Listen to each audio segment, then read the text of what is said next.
નમસ્કાર વિદ્યાર્થી મિત્રો, પ્રકરણ 3 દ્વિચલ સુરેખ સમીકરણ યુગ્મ ભાગ 1 માં આપ સૌનું સ્વાગત છે.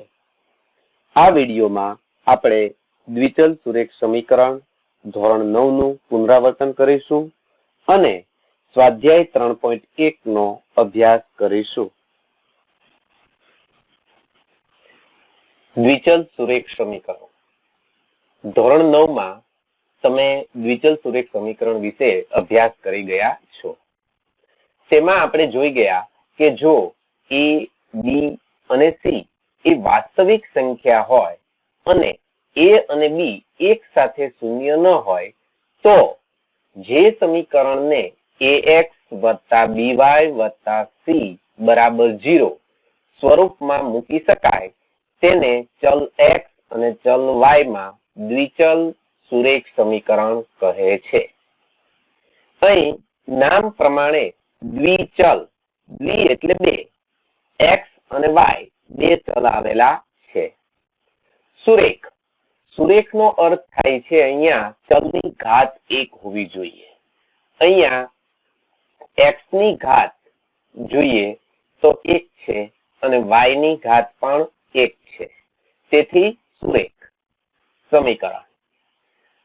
તો આ દ્વિચલ સુરેખ સમીકરણનો આપણે ધોરણ 9 માં અભ્યાસ કરી ગયા છીએ.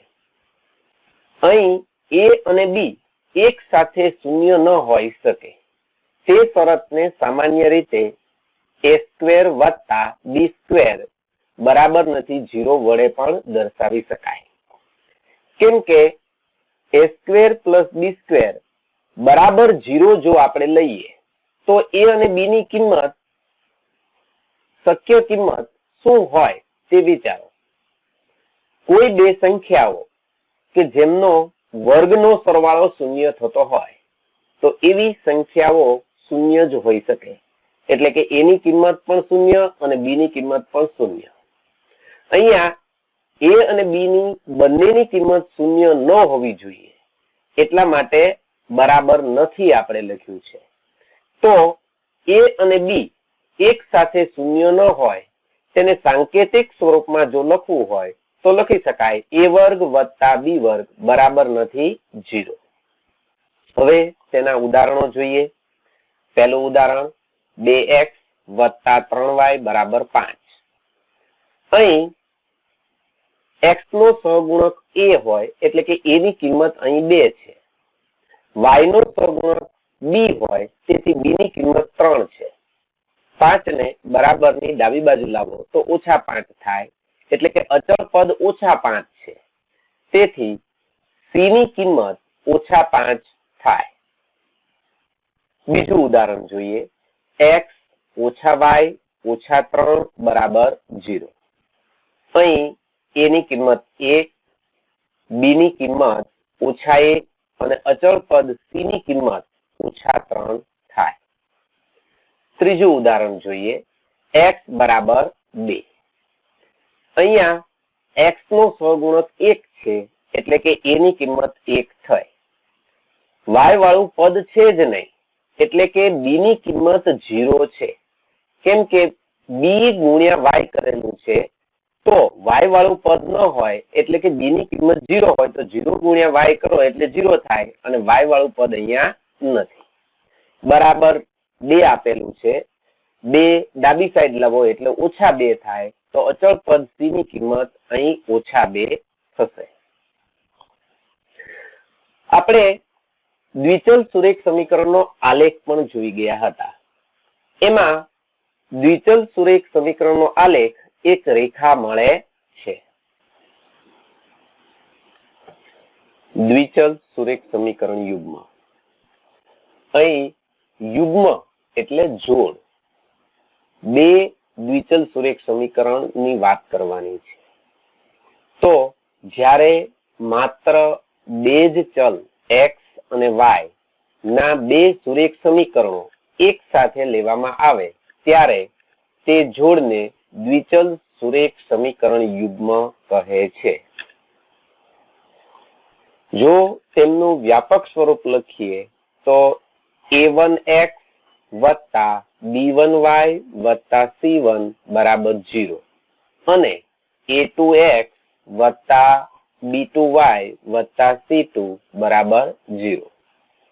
આ બે દ્વિચલ સુરેખ સમીકરણ છે, જેમાં પહેલા સમીકરણમાં x ના સહગુણકને આપણે a1 કહેશું, y ના સહગુણકને b1 અને અચળ પદને c1 કહેશું.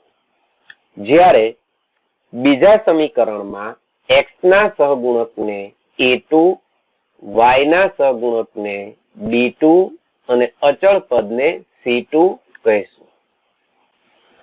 જ્યાં a1, b1, c1, a2, b2, c2 belongs to R એટલે કે વાસ્તવિક સંખ્યાઓ છે અને a1 નો વર્ગ વત્તા b1 નો વર્ગ બરાબર નથી 0 એટલે કે a1 અને b1 એક સાથે 0 નથી. તેવી જ રીતે a2 નો વર્ગ વત્તા b2 નો વર્ગ બરાબર નથી 0 એટલે a2 અને b2 બંને એક સાથે શૂન્ય નથી. દ્વિચલ સુરેખ સમીકરણ યુગ્મનો આલેખ જો આપણે દોરીએ તો તે બે રેખા મળે. 9મા ધોરણની ભૂમિતિમાં આપણે બે રેખાઓ જો હોય એક જ સમતલમાં તો તેના માટે કુલ 3 શક્યતાઓ આપણે જોઈ ગયા હતા. એમાંની પહેલી શક્યતા જોઈએ તો બે રેખાઓ છેદતી નથી એટલે કે તે પરસ્પર સમાંતર છે. આકૃતિ જોઈએ તો આ રીતે આવે, બે રેખાઓ સમાંતર. બીજી શક્યતા, બે રેખાઓ એક બિંદુમાં છેદે. એમની આકૃતિ આપણે જોઈએ તો આ એક રેખા અને બીજી રેખા પરસ્પર એક બિંદુમાં છેદે છે. આ બીજી શક્યતા છે.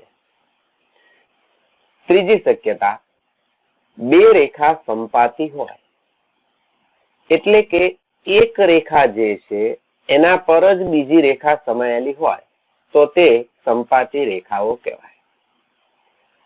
આમ બે રેખાઓ માટે કુલ 3 શક્યતાઓ સંભવિત છે.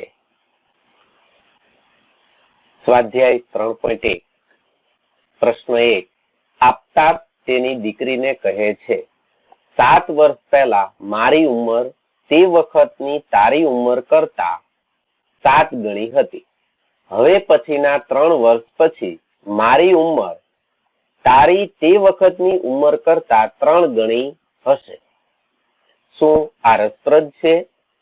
આ પરિસ્થિતિને બેઝિક રીતે અને આલેખની રીતે દર્શાવો. અહીંયા આપણે પહેલા ધારી લેશું. ધારો કે આફતાબની હાલની ઉંમર x વર્ષ છે અને તેની દીકરીની હાલની ઉંમર y વર્ષ છે.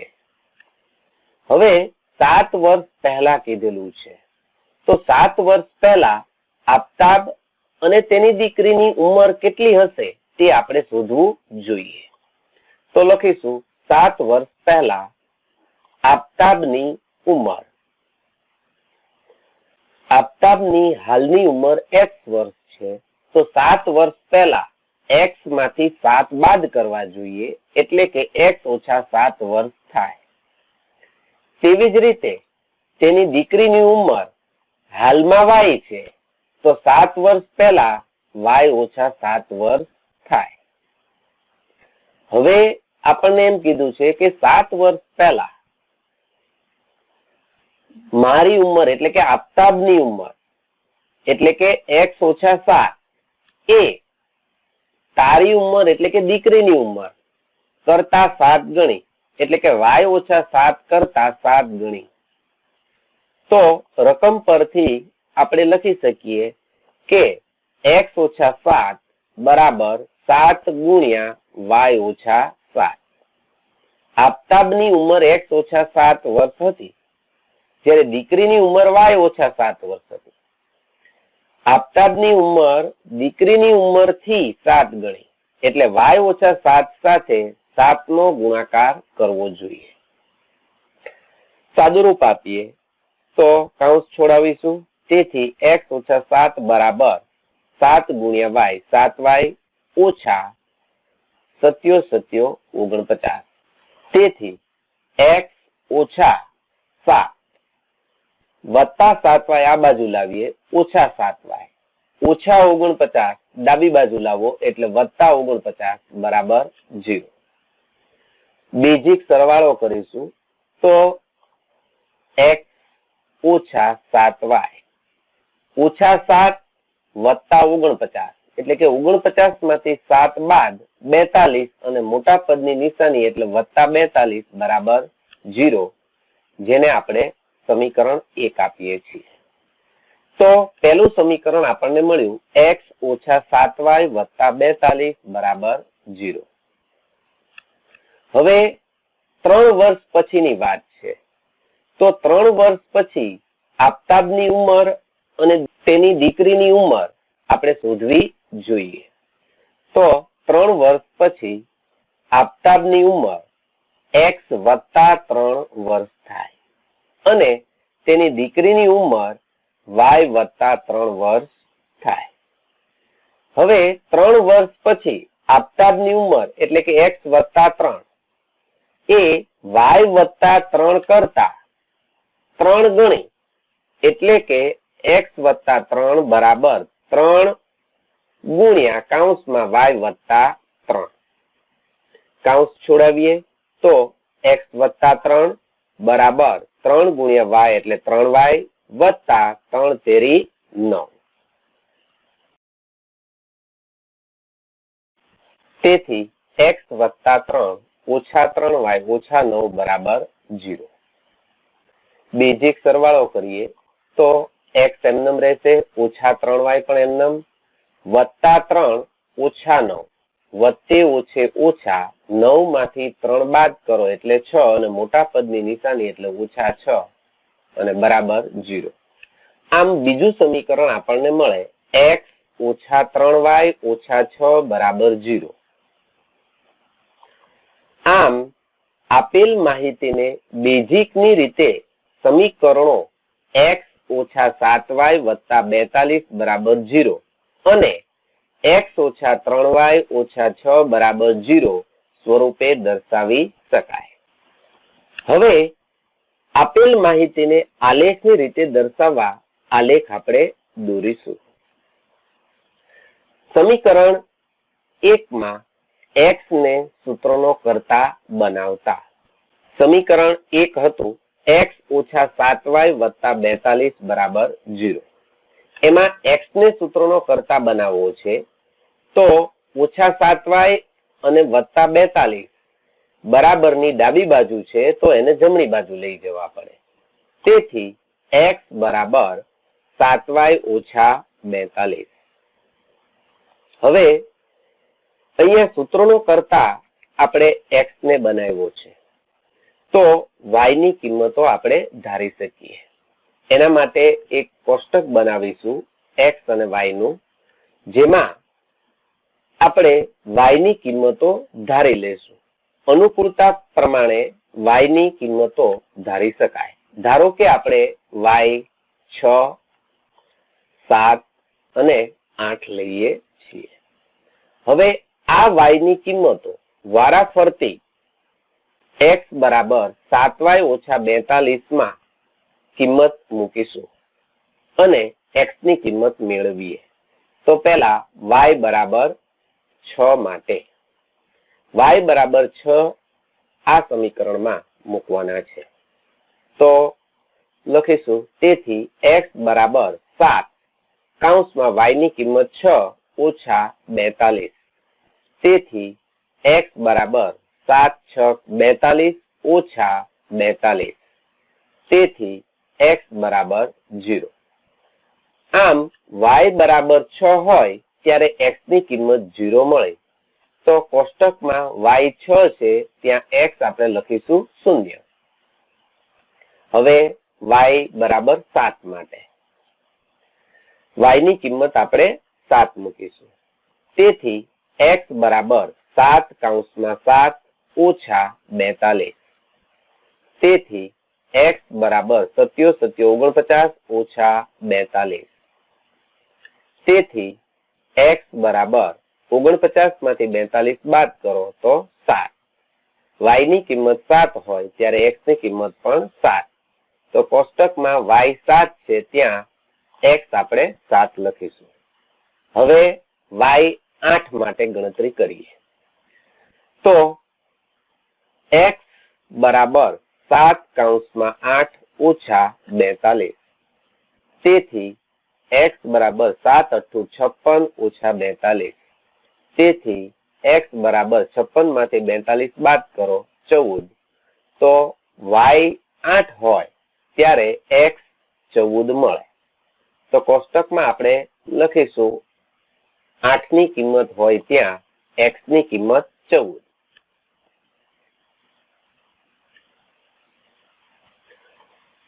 સમીકરણ 2 માં x ને સૂત્રનો કરતા બનાવતા. સમીકરણ 2 હતું x ઓછા 3y ઓછા 6 બરાબર 0. એમાં x ને સૂત્રનો કરતા બનાવવો છે તો ઓછા 3y અને ઓછા 6 ને બરાબરની જમણી સાઈડ લઈ જવા પડે. તેથી x બરાબર 3y વત્તા 6 થાય. આ બીજા સમીકરણ માટે પણ આપણે કોષ્ટક બનાવીશું. અહીં આપણે x ને સૂત્રનો કરતા બનાવ્યો છે એટલે y ની અનુકૂળ કિંમતો આપણે ધારી શકીએ. y ની કિંમતો આપણે ધારીશું 2, 4 અને 6. આ y ની કિંમતો x બરાબર 3y વત્તા 6 માં વારાફરતી મૂકીશું અને x ની કિંમતો આપણે મેળવીશું. પહેલા y બરાબર 2 મૂકીએ. y બરાબર 2 માટે. તેથી x બરાબર 3, y ની કિંમત 2 વત્તા 6. તેથી x બરાબર 3 દુ 6 વત્તા 6. તેથી x બરાબર 6 વત્તા 6 એટલે 12. તો કોષ્ટકમાં જ્યાં y 2 છે ત્યાં x 12 આપણે મૂકીશું. હવે y બરાબર 4 માટે ગણતરી કરવાની છે. તો y બરાબર 4 માટે. તેથી x બરાબર 3 ગુણ્યા y ની કિંમત 4 વત્તા 6. તેથી x બરાબર 3 ચોક 12 વત્તા 6. તેથી x બરાબર 12 વત્તા 6 એટલે 18. આમ y બરાબર 4 હોય ત્યારે x બરાબર 18. કોષ્ટકમાં x ની કિંમત આપણે 18 લખીશું. હવે y બરાબર 6 માટે x ની કઈ કિંમત આવે તે આપણે શોધીશું. y બરાબર 6 માટે. તેથી x બરાબર 3 ગુણ્યા y ની કિંમત 6 વત્તા 6. તેથી x બરાબર 3 છક 18 વત્તા 6. તેથી x બરાબર 18 વત્તા 6 એટલે 24. આમ y બરાબર 6 હોય ત્યારે x ની કિંમત 24 મળે. કોષ્ટકમાં y જ્યાં 6 છે ત્યાં આપણે x ની કિંમત 24 લખીશું.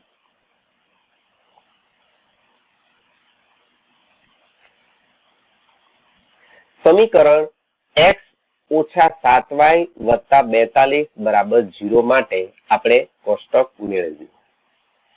એ જ રીતે બીજા સમીકરણ x ઓછા 3y ઓછા 6 બરાબર 0 માટે પણ કોષ્ટક મેળવ્યું. હવે આલેખ પત્ર આપણે લેશું. આલેખ પત્રમાં આપણે x અક્ષ દોરીએ અને y અક્ષ દોરીએ. x ની કિંમત વધુમાં વધુ જોઈએ તો 24 છે. જો આલેખ પત્રમાં 1 સેન્ટીમીટર બરાબર 1 એકમ લઈએ તો x અક્ષ ઉપર 24 સમાઈ શકે તેમ નથી. તેથી આપણે સ્કેલ માપ જે છે તે x અક્ષ પર 1 સેન્ટીમીટર બરાબર 5 એકમ લઈશું. તો ઉદ્ભવ બિંદુને સંગત 0 લેશું, પછી 5, 10, 15, 20, 25, 30, 35, 40, 45 અને 50. હવે y અક્ષ ઉપર આપણે જોઈએ તો y ની મોટામાં મોટી કિંમત 8 છે.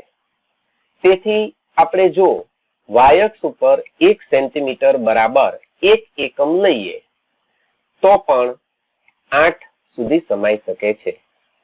તો y અક્ષ પર 1 સેન્ટીમીટર બરાબર 1 એકમ લઈશું. તો 0 પછી અહીંયા આપણે y અક્ષ ઉપર લેશું 1, 2, 3, 4, 5, 6, 7, 8, 9, 10, 11 અને 12. હવે બિંદુઓનું નિરૂપણ કરીએ. પહેલા સમીકરણ માટે પહેલું બિંદુ થાય 0,6. x અક્ષ ઉપર 0 અને y અક્ષ ઉપર 6. તો બિંદુનું નિરૂપણ કરવા માટે આપણે પહેલા એક્સયામ લેવાનો બિંદુનો એક્સયામ 0 છે તો x અક્ષ ઉપર 0. હવે 0 વાળી જે લાઈન છે એમાં ઉપર જવાનું ક્યાં સુધી? તો કે 6 આવે ત્યાં સુધી. 6 આવે ત્યાં આપણે બિંદુ લેશું 0,6. બીજું બિંદુ છે 7,7. એટલે x અક્ષ ઉપર પણ 7 અને y અક્ષ ઉપર પણ 7. તો પહેલા x અક્ષ ઉપર 7 જોઈએ તો 5 પછી એક લાઈન એટલે 6 અને બીજી લાઈન એટલે 7. એ 7 વાળી લાઈનમાં ઉપર જવાનું y અક્ષ ઉપર 7 આવે ત્યાં સુધી અને ત્યાં બિંદુ આપણે લેશું 7,7. ત્રીજું બિંદુ છે 14,8. તો x અક્ષ ઉપર 14. x અક્ષ ઉપર 14 એટલે 15 કરતા એક લાઈન ઓછી એટલે 14 થશે. ઉપર જવાનું 14 ની લાઈનમાં 8 આવે ત્યાં સુધી અને ત્યાં બિંદુ લેશું આપણે 14,8. આ ત્રણેય બિંદુમાંથી પસાર થતી આપણે એક રેખા દોરીએ. આ રેખા છે એનું આપણે સમીકરણ લખીએ x ઓછા 7y વત્તા 42 બરાબર 0. હવે બીજા સમીકરણના બિંદુઓનું નિરૂપણ કરીશું. એનું પહેલું બિંદુ છે 12,2. તો x અક્ષ ઉપર 12 એટલે કે 10 પછી 2 લાઈન એટલે 12 આવ્યા. 12 ની લાઈનમાં ઉપર જવાનું 2 આવે ત્યાં સુધી અને ત્યાં લેશું આપણે બિંદુ 12,2. બીજું બિંદુ છે 18,4. તો x અક્ષ ઉપર પહેલા 18 ગોતવા માટે 15 પછી 3 લાઈન એટલે 18 ની લાઈન મળે અને 18 માં એ લાઈન ઉપર જવાનું 4 આવે ત્યાં સુધી અને ત્યાં બિંદુ આપણે લેશું 18,4. ત્રીજું બિંદુ છે 24,6. તો x અક્ષ ઉપર 24 આપણને મળે 25 ની પહેલા એક લાઈન એ 24 ની લાઈનમાં ઉપર જવાનું છે 6 આવે ત્યાં સુધી. આ 6 આવ્યા એટલે ત્યાં આપણે બિંદુ લેશું 24,6. ત્રણેય બિંદુમાંથી પસાર થતી આપણે એક રેખા દોરી નાખીશું. આ રેખાનું સમીકરણ આપણે લખશું x ઓછા 3y ઓછા 6 બરાબર 0. આ બંને રેખાઓ પરસ્પર આ એક બિંદુમાં છેદે છે. એ બિંદુમાંથી x અક્ષ પર નીચે આવશો તો 40 પછી 2 લાઈન એટલે કે 42 એટલે એક્સયામ 42 અને y અક્ષ ઉપર જશો તો 12. તો બંને રેખાઓ 42,12 બિંદુમાં છેદે છે. આમ આલેખ આપેલ માહિતીને આલેખની રીતે દર્શાવે છે. આ બંને રેખા 42,12 માં છેદે છે. પ્રશ્ન 3. એક દિવસે 2 કિલોગ્રામ સફરજન અને 1 કિલોગ્રામ દ્રાક્ષની કિંમત ₹160 હતી. એક મહિના પછી 4 કિલોગ્રામ સફરજન અને 2 કિલોગ્રામ દ્રાક્ષની કિંમત ₹300 હતી. આ પરિસ્થિતિને બીજીક રીતે અને ભૌમિતિક રીતે દર્શાવો. આપણે સૌપ્રથમ સફરજનની કિંમત અને દ્રાક્ષની કિંમત ધારી લેવી જોઈએ. આપણે ધારીશું, ધારો કે 1 કિલોગ્રામ સફરજનની કિંમત ₹X છે અને 1 કિલોગ્રામ દ્રાક્ષની કિંમત Y છે. તો રકમ પરથી આપણે લખી શકીએ કે 2 કિલોગ્રામ સફરજન એટલે કે 2X અને 1 કિલોગ્રામ દ્રાક્ષ એટલે કે 1Y એટલે કે Y, 1 ગુણ્યા Y કરો તો Y ની કુલ કિંમત 160 એટલે કે બંનેનો સરવાળો 2X + Y 160. તો રકમ પરથી આપણે લખી શકીએ કે 2X + Y બરાબર 160, જેને આપણે સમીકરણ 1 આપીએ છીએ. અને એક મહિના પછી 4 કિલોગ્રામ સફરજન એટલે 4X અને 2 કિલોગ્રામ દ્રાક્ષ એટલે 2Y ની કુલ કિંમત 300 એટલે બંનેનો સરવાળો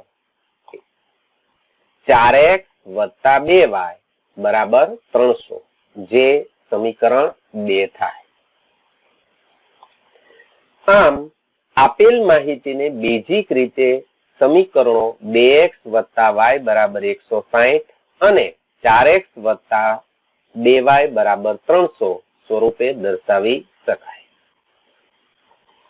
હવે આપેલ માહિતીને આલેખની રીતે દર્શાવવા આલેખ દોરીશું. સમીકરણ 1 માં Y ને સૂત્રનો કર્તા બનાવતા સમીકરણ 1 2X + Y બરાબર 160 છે. એમાં Y ને સૂત્રનો કર્તા બનાવવો હોય તો 2X ડાબી બાજુથી જમણી બાજુ લાવવા પડે. તેથી Y બરાબર 160 + 2X છે તો બરાબરની સામે લઈ જતા -2X થાય. એટલે કે Y બરાબર 160 - 2X મળે. હવે આપણે કોષ્ટક મેળવીશું. Y બરાબર 160 - 2X માં Y ને સૂત્રનો કર્તા બનાવ્યો છે. તેથી X ની અનુકૂળ કિંમતો આપણે ધારી શકીએ. X ની કિંમતો આપણે ધારશું 30, 50 અને 70. આ X ની કિંમતો આ સૂત્રમાં મૂકી Y ની કિંમતો આપણે મેળવવાની છે.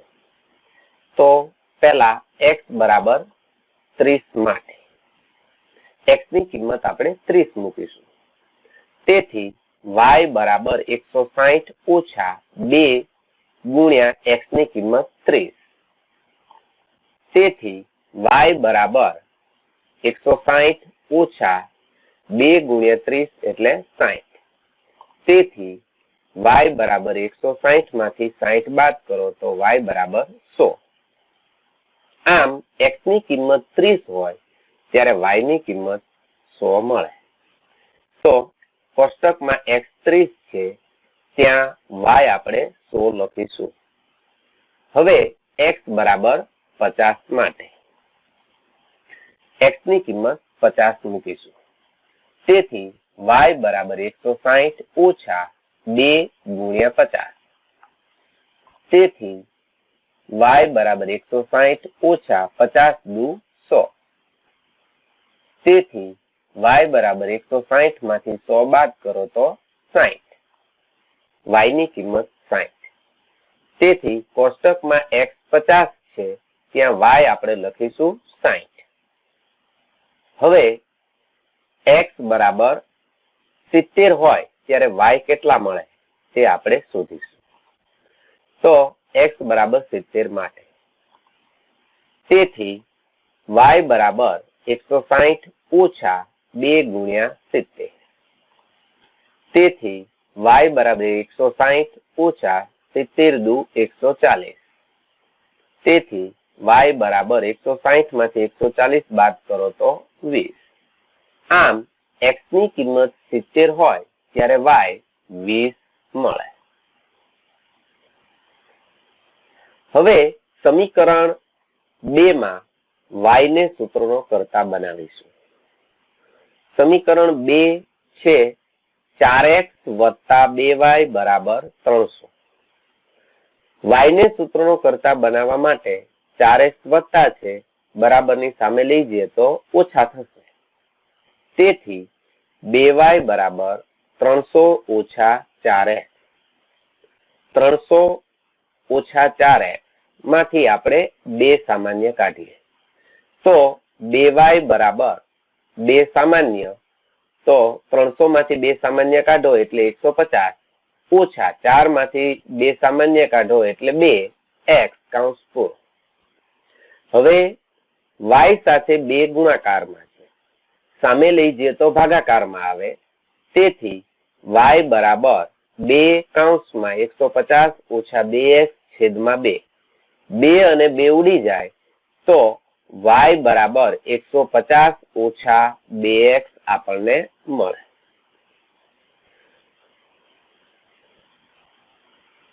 y બરાબર 150 ઓછા 2x માટે આપણે હવે કોષ્ટક બનાવીશું. અહીં આપણે y ને સૂત્રનો કરતા બનાવ્યો છે, તેથી x ની અનુકૂળ કિંમતો આપણે ધારી શકીએ. x ની કિંમતો આપણે ધારીશું 30, 50 અને 70. x બરાબર 30 માટે x ની કિંમત આપણે 30 મૂકીશું. તેથી y બરાબર 150 ઓછા 2 ગુણ્યા x ની કિંમત 30. તેથી y બરાબર 150 ઓછા 30 દુ 60. તેથી y બરાબર 150 માંથી 60 બાદ કરો 90. આમ x ની કિંમત 30 હોય ત્યારે y ની કિંમત 90 મળે. તો કોષ્ટકમાં x 30 છે ત્યાં y આપણે લખીશું 90. હવે x 50 માટે y આપણે શોધીશું. x બરાબર 50 માટે તેથી y બરાબર 150 ઓછા 2 ગુણ્યા 50. તેથી y બરાબર 150 ઓછા 50 દુ 100. તેથી y બરાબર 50. આમ x 50 હોય ત્યારે y પણ 50 છે. તો કોષ્ટકમાં x 50 છે ત્યાં y 50 આપણે લખીશું. હવે x ની કિંમત 70 હોય ત્યારે y શોધીશું. તો x બરાબર 70 માટે તેથી y બરાબર 150 ઓછા 2 ગુણ્યા 70. તેથી y બરાબર 150 ઓછા 70 દુ 140. તેથી y બરાબર 150 માંથી 140 બાદ કરો તો 10, એટલે કે y ની કિંમત 10. આમ x 70 હોય ત્યારે y 10 મળે. તો કોષ્ટકમાં x 70 છે ત્યાં y 10 લખીશું. સમીકરણ 2x વત્તા y બરાબર 160 માટે આપણે કોષ્ટક મેળવ્યું અને બીજા સમીકરણ 4x વત્તા 2y બરાબર 300 માટે પણ કોષ્ટક મેળવ્યું. હવે એમના બિંદુઓનું નિરૂપણ કરવા માટે આપણે આલેખ પત્ર લેશું. આલેખ પત્રમાં x અક્ષ દોરીએ અને એને લંબ y અક્ષ દોરીએ. અહીં x ની મોટામાં મોટી કિંમત 70 છે તો x અક્ષ ઉપર 1 સેન્ટીમીટર બરાબર આપણે 10 એકમ લઈશું. તો સ્કેલ માપ આપણે લખીશું x અક્ષ પર 1 સેન્ટીમીટર બરાબર 10 એકમ. ઉદ્ભવ બિંદુએ 0, પછી 10, 20, 30, 40, 50, 60, 70, 80, 90 x અક્ષ ઉપર આપણે લઈશું 1 સેન્ટીમીટરે. હવે y ની મોટામાં મોટી કિંમત 100 છે. તેથી y અક્ષ પર 1 સેન્ટીમીટર બરાબર આપણે 10 એકમ લઈશું. તો 10, 20, 30, 40, 50, 60, 70, 80, 90, 100, 110, 120, 130, 140, 150 અને 160. હવે બિંદુઓનું નિરૂપણ કરશું. પહેલા સમીકરણ માટે x ની કિંમત 30 અને y ની 100 એટલે કે 30,100 છે. એ બિંદુનું નિરૂપણ કરીએ. તો x અક્ષ ઉપર 30. હવે 30 ની લાઈનમાં ઉપર જવાનું 100 આવે ત્યાં સુધી. 100 આવે ત્યાં બિંદુ લ્યો 30,100. બીજું બિંદુ છે 50,60. x યામ 50. તો x અક્ષ ઉપર 50 અને ત્યાંથી ઉપર આવીશું y 60 આવે ત્યાં સુધી અને ત્યાં બિંદુ આપણે લેશું 50,60. ત્રીજું બિંદુ છે 70,20. x યામ 70 છે અને y યામ 20. તો x અક્ષ ઉપર 70 અને પછી ઉપર આવવાનું y યામ 20 આવે ત્યાં સુધી ત્યાં બિંદુ લેશું 70,20. ત્રણેય બિંદુમાંથી પસાર થતી એક રેખા આપણે દોરીશું. એ રેખાનું સમીકરણ આપણે લખીશું 2x + y બરાબર 160. હવે બીજું સમીકરણ 4x + 2y બરાબર 300 ના બિંદુઓનું નિરૂપણ કરીએ. એમનું પ્રથમ બિંદુ છે 30,90. તો x અક્ષ ઉપર 30 અને 30 થી ઉપર આપણે જઈશું 90 આવે ત્યાં સુધી. 90 આવે ત્યાં આપણે બિંદુ લેશું 30,90. બીજું બિંદુ 50,50. x અક્ષ ઉપર 50 ત્યાંથી આપણે ઉપર આવીએ. x અક્ષ ઉપર 50 છે અને y અક્ષ ઉપર પણ 50. તો ત્યાં બિંદુ લેશું 50,50. ત્રીજું બિંદુ 70,10. x અક્ષ ઉપર 70 અને y અક્ષ ઉપર 10.